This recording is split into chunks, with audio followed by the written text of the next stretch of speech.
You'd think that spotting the biggest bird in the world would be quite straightforward. Turns out it's not. Here it comes, coming in hot.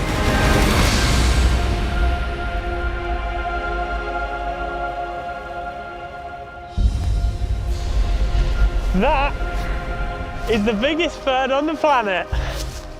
Each one of those wings is as wide as I am tall. The wandering albatross's wingspan is over 11 feet wide. I mean, just imagine living life like that. You know, flying thousands and thousands of miles all by yourself. I mean, that said, some of them are coming back to land to breed at the moment. And that's when they reveal a totally different side of their personalities.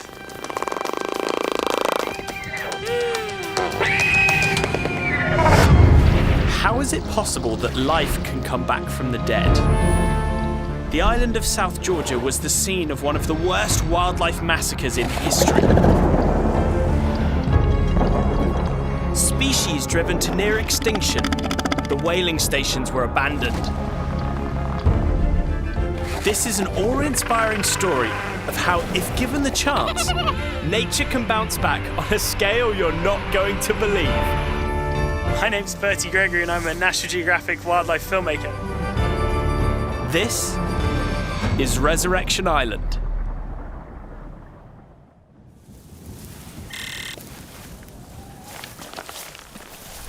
This place is so much like Jurassic Park. I kind of feel like we're going to get picked off by a velociraptor at any moment. The only difference is the velociraptors are a lot fatter, a bit more grumpy, and they're called fur seals. Okay, we're going. Sorry. Didn't seem very pleased to see us.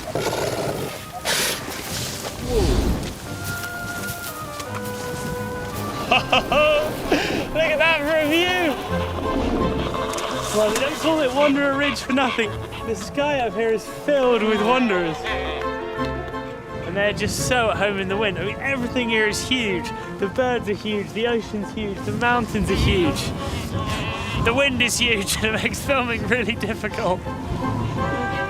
Whilst massive wind speeds would deter most from coming anywhere near Bird Island, it's exactly why these birds are here. They need the wind to thrive. It gives them the boost to get their giant bodies into the air. Whoa, coming in.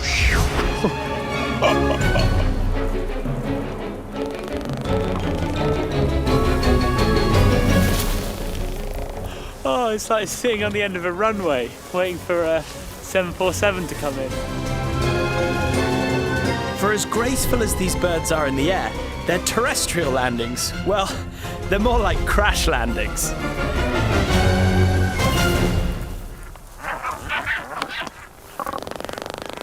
This is the reason that they've come all the way back to land. Some of the adults coming back here are coming back to find their mate that they've been with for decades. But these guys haven't bred before, they're first-time breeders. And so they're kind of on a first date. And for that reason, they've got to do a bit of showing off. They've got to make a good impression. At around 10 years of age, young males reach sexual maturity. They'll then take a stand on a nest and start trying to attract a mate. And they mate for life. So if an albatross can live 60 years, they don't want to just waste it on anyone. After all, it's a relationship that lasts longer than most human marriages. The wandering albatross courtship has so many different layers to it. And you can see there's a lot of posturing, moving back and forth. They've got their wings out. There's a bit of bill fencing where they tap their bills together. And he's vibrating his beak, you hear that weird alien noise. And the other thing he's doing is sky calling when he points his head straight into the sky and makes that amazing screaming noise.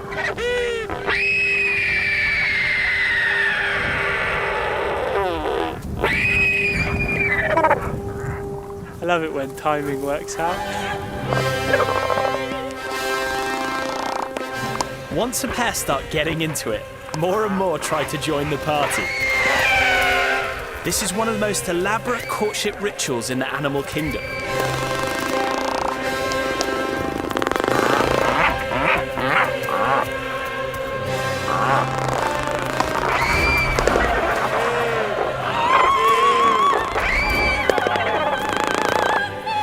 After could be years of courting, the albatross mates are finally ready to take their next step in life.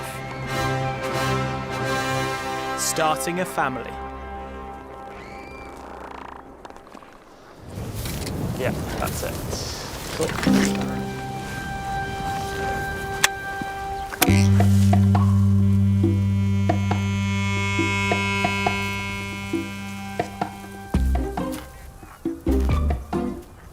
Once the bond is formed, they'll soon learn to rely on each other for the rest of their lives. You know, it's so easy to get the wrong idea with these guys. You know, when you see them flying out over the open ocean, you think that they're just these lone rangers, but there's so much more to their lives than that.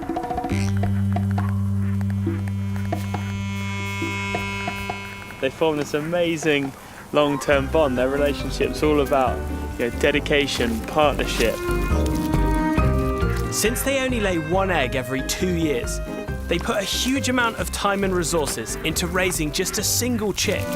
And they divvy up the chores, like building and maintaining their nest. Then once the female has laid the egg, the pair will take turns incubating, while the other heads out to sea for some lunch. Say, as far as Brazil. That's a 5,000-mile round trip, which they do in just 2 weeks. Now, the key to travelling all that distance is the way that it flies. It does this amazing zigzagging pattern. What it's doing is it's turning up into wind, it's gaining gravitational potential energy, it gains altitude. When it reaches the peak, it then turns in the direction that it wants to travel and gains kinetic energy. It turns that potential energy into forwards momentum. And then just as it's about to run out of height and clip the surface of the water, it turns back up into the wind and gains all that altitude again. And it just does that over and over again. So it can fly miles and miles and miles without ever needing to flap its wings. Although this technique of dynamic soaring is the very thing that makes albatrosses the most well-travelled birds in the world, it also brings them into dangerous waters, where commercial fisheries practice unsafe, long-line fishing methods. Albatross see the bait, they dive on it, and swallow the hook. And today, their populations are in peril. But there is hope. And that's because with a few simple changes in fishing practices, we can avoid the albatross getting killed by these hooks. And that's been done with great success around here, the island of South Georgia, where the bycatch has been reduced to pretty much zero. Whilst this local success is great news, their ability to wander means that only with international cooperation can we ensure the future of the wandering albatross.